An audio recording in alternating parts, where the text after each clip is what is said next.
بلنداشانه در کوچه ردوژنی یکی از ناحیه‌های کیف ظاهراً از دیگر بناهای همشکلش که در سابق شورای بنیاد شدند تفاوت ندارد. درآمدگاهی که در آن بازنشسته ولادیمیر چایکا زندگی می‌کند قبلا درآمدگاهی عادی بود، اما در مدت 15 سال سابق کارمند متروپولیتن آن را به قصر تبدیل داده است. حالا همسایه‌ها مکان زیستشان را شبیه ورسل و ارمیتاژ می‌دانند.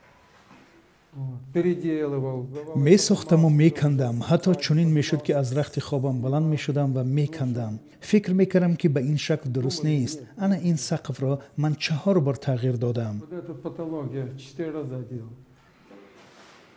ولادیمیر چایکا بیشتر از همه از گلکاری‌هایی که با گچ ساخته است می‌فخرد. طرز گچ‌ریزی را او با کمک یکی از همکارانش آموخته است.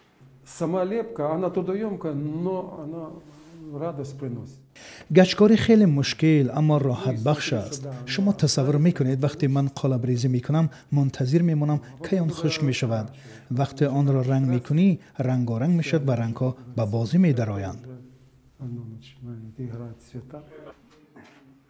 وقتی این بازنشسته جای پرتابگذار را نمای دیگر داد، بیشتری ساکنان حتی از استفاده آن میترسند. اما چایکا در مثال خود طرز کاربری دستگاه را نشان میدهد. نقاشی‌هایی که در چهارچوب زرحلین جای داده شده است انتخابی اند. در دیوارها تصویرهای دوست داشتنی چایکا انعکاس یافته‌اند.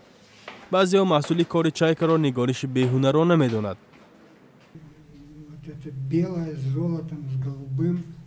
این رنگ سفید با زرحلین و کبود آمیزش معمولی است، چون این آمیزش رنگ ها همیشه موفق می شوند.